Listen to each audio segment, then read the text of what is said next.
Welcome to Sand and Shadows, the channel where we dig beneath the dunes of Arrakis to uncover the forgotten blood and betrayal of Dune's history. Everyone remembers the fall of House Atreides on Arrakis. Paul's father betrayed, Sardaukar cloaked in shadows of House Harkonnens, the great houses looking the other way. But here's the truth that'll make Harkonnen apologists squirm. That wasn't the first time the Harkonnens tried to exterminate House Atreides. Long before Paul Atreides was even born, they almost succeeded. Picture this, a single night where House Atreides nearly vanishes forever. A Harkonnen dagger in the dark, a massacre disguised as love, and the bloodline of the future Kwisatz Haderach balanced on a knife's edge. Most people think of the Atreides-Harkonnen feud as centuries of political maneuvering and bloody wars, but it almost ended right there, with one wedding and one betrayal. Today, we're diving into the story of Tula Harkonnen's massacre and the single boy whose survival ensured that Paul Atreides, Muad'Dib himself, would one day exist. To understand this massacre, we need to rewind. The feud between House Atreides and House Harkonnen didn't begin with Paul, or even Leto I. It goes all the way back to the Butlerian Jihad, and one man, Varian Atreides. Varian was once aligned with the Harkonnens, but he betrayed them hard. He helped expose the Harkonnens' atrocities, sided with humanity's rebels, and carved his family a new destiny. For the Harkonnens, that betrayal was unforgivable. And the one who clung to that hatred like a religion was Valia Harkonnen, a sister of the Bene Gesserit. Valia was brilliant, ruthless, and consumed by the idea of revenge. But she couldn't act openly. So she turned her younger sister Tula into her blade. Tula was beautiful, charming, deadly, and trained to infiltrate and destroy the Atreides line from within. If Varian had built a noble house, Valia swore that Tula would burn it to the ground. Enter Ori Atreides, a descendant of Varian. By the time of the Sisterhood of Dune era, Ori was a young man, heir to the Atreides name, and blissfully unaware that his bride-to-be was a viper in his bed. Valia orchestrated a match between Ori and Tula. On paper, it was a perfect union: two noble houses, reconciliation, peace. In reality, it was the culmination of decades of planning. Tula married Ori with a smile, and on their wedding night, she murdered him. In the novels, that's the crux of it. Tula kills Ori, ending his line. Cold, efficient, the perfect revenge. But when the Dune Prophecy series adapted this story, they raised the stakes dramatically. In the show, Tula's betrayal isn't a quiet assassination. It's a blood-soaked ambush. The Atreides family sets out on a hunting trip, a day of sport and celebration. There's laughter in the air, the scent of greenery, Ori beaming with pride as he introduces his new bride to the family.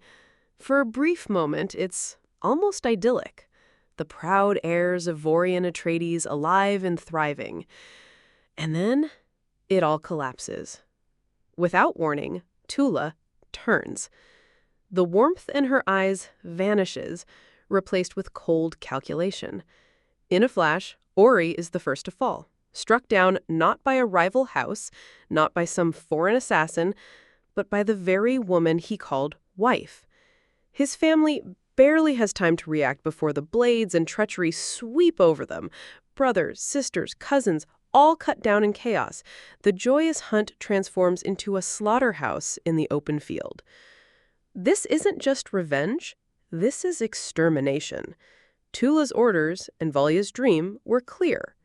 Erase the Atreides bloodline, wipe their name from the Imperium, leave nothing behind.